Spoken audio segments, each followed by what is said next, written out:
بسم اللہ الرحمن الرحیم۔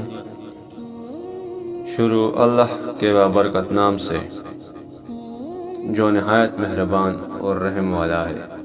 آپ کا نام شعیب اور احسن انداز سے بیان کرنے کی وجہ سے آپ کا لقب خطیب الانبیاء ہے۔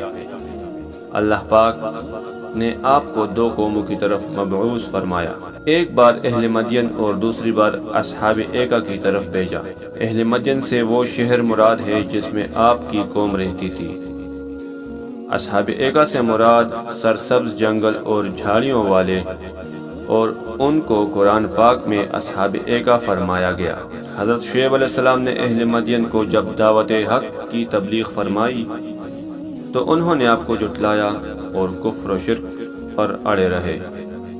اہل مدین بہت سی نافرمانیاں کرتے تھے، جن میں سے چند درج ذیل ہیں: اللہ کی وحدانیت کا انکار کرنا، شرک کرنا، بتوں کی پوجا کرنا۔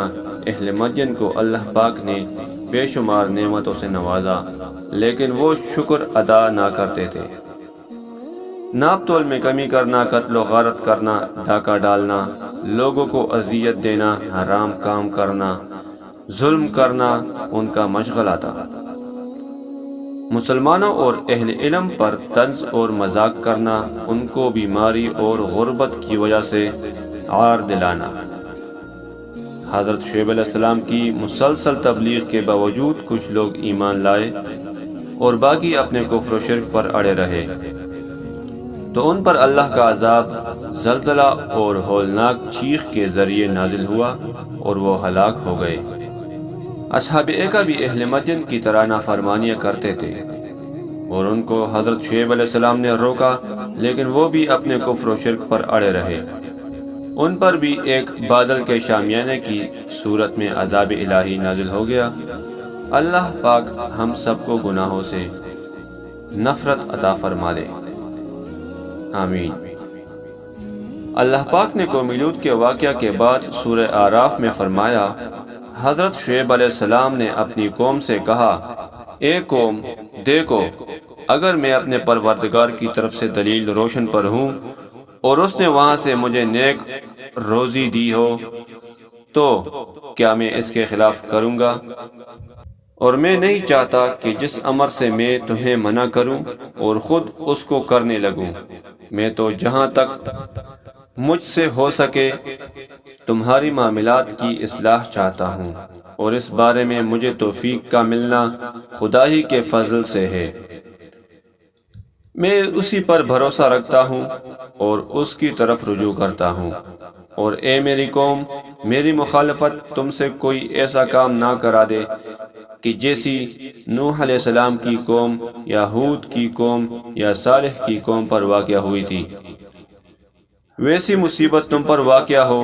پھر انہوں نے کہا، اے شعیب علیہ السلام، تمہاری بہت سی باتیں ہماری سمجھ میں نہیں آتی، اور ہم دیکھتے ہیں کہ تم ہم میں کمزور بھی ہو، اور اگر تمہارے بھائی بہن نہ ہوتے تو ہم تم کو سنگسار کر دیتے، اور تم ہم پر کسی طرح غالب نہیں ہو۔ حضرت شعیب علیہ السلام نے فرمایا، اے قوم، کیا میرے بھائی بندوں کا دباؤ تم پر خدا سے زیادہ، اور اس کو ہم نے پیٹھ پیچھے ڈال رکھا؟ میرا رب تو تمہارے سب اعمال پر احاطہ کیے ہوئے ہے۔ اور اے میری قوم، اپنی جگہ کام کیے جاؤ۔ اپنی جگہ کام کیے جاتا ہوں۔ تم کو بہت جلد معلوم ہو جائے گا کہ رسوا کرنے والا عذاب کس پر آتا ہے اور جھوٹا کون ہے، اور تم بھی انتظار کرو، میں بھی تمہارے ساتھ انتظار کرتا ہوں۔ اور جب میرا حکم آ پہنچا تو ہم نے شعیب کو اور جو لوگ ان کے ساتھ ایمان لائے تھے ان کو تو اپنی رحمت سے بچا لیا، اور جو ظالم تھے ان کو پچاڑنے آ دبوچا تو وہ اپنے گھروں میں اوندے پڑے رہ گئے، گویا ان میں کبھی بسے ہی نہ تھے۔ آپ علیہ السلام کا اسم گرامی شعیب ہے۔ آپ اللہ پاک کے برگزیدہ رسول حضرت موسیٰ علیہ السلام جیسے جلیل القدر پیغمبر کے سحری والد اور حضرت ابراہیم علیہ السلام کی نسل میں سے تھے۔ آپ مدین شہر میں رہتے تھے۔ حسن بیان کی وجہ سے آپ کو خطیب الانبیاء کہا جاتا ہے۔ امام ترمذی لکھتے ہیں، حضور پر نور صلی اللہ علیہ وآلہ وسلم جب حضرت شعیب علیہ السلام کا تذکرہ فرماتے تو فرماتے وہ خطیب الانبیاء تھے، کیونکہ انہوں نے اپنی قوم کو انتہائی احسن طریقہ سے دعوت دی اور دعوت دینے میں لطف و مہربانی اور نرمی کو بطور خاص پیش نظر رکھا۔ اللہ پاک نے آپ کو دو قوموں کی طرف رسول بنا کر بھیجا، ایک اہل مدین، دو اصحاب ایکا۔ مدین حضرت شعیب علیہ السلام کے قبیلے کا نام ہے اور ان کی بستی کا نام بھی مدین تھا۔ اس بستی کا نام مدین اس لیے ہوا کہ یہ لوگ حضرت ابراہیم علیہ السلام کی اولاد سے ایک بیٹے مدین کی اولاد میں سے تھے۔ اس بستی کی طرف حضرت شعیب علیہ السلام کو رسول بنا کر بھیجا گیا تھا۔ جنگل اور جھاڑی کو ایکا کہتے ہیں۔ ان لوگوں کا شہر چونکہ سرسبز جنگلوں اور مرغزاروں کے درمیان تھا، اس لیے انہیں قرآن پاک میں اصحاب الایکا یعنی جھاڑی والے فرمایا گیا۔ یہ شہر مدین کے قریب واقع تھا اور اس کے لوگ حضرت شعیب علیہ السلام کی قوم سے تعلق نہ رکھتے تھے۔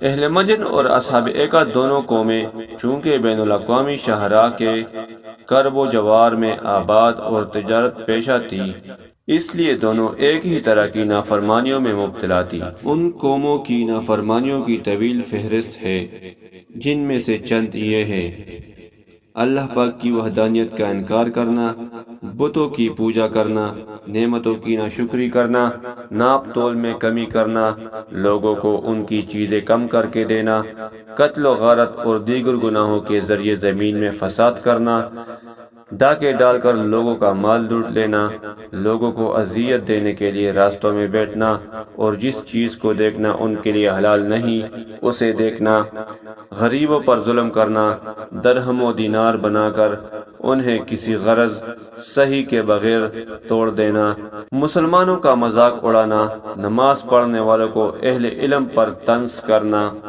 انہیں جبری احکام دینا، ان پر اپنی بڑائی جتانا اور انہیں حقیر جاننا، بیماری اور غربت کی وجہ سے عار دلانا، لوگوں کو حضرت شعیب علیہ السلام سے دور کرنے کی کوشش کرنا۔ محترم قارئین، اہل مدین اور اصحاب ایکا کفر و شرک کے علاوہ جس بنیادی گناہ کے سبب رسوائے زمانہ ہوئے وہ ناپ تول میں کمی کرنا تھا، اور انتہائی افسوس کہ یہی گناہ فی زمانہ ہمارے معاشرے کا بھی ایک ناسور بن چکا ہے، جس سے بچنا انتہائی ضروری ہے۔ اللہ پاک ہمیں ناپ تول میں کمی کرنے سے محفوظ فرمائے، آمین۔ دوستو، اگر ویڈیو اچھی لگی ہو تو ویڈیو کو لائک کر دیں اور چینل کو سبسکرائب کر لیں تاکہ ہر آنے والی نئی ویڈیو کی نوٹیفیکیشن آپ کو بر وقت ملے۔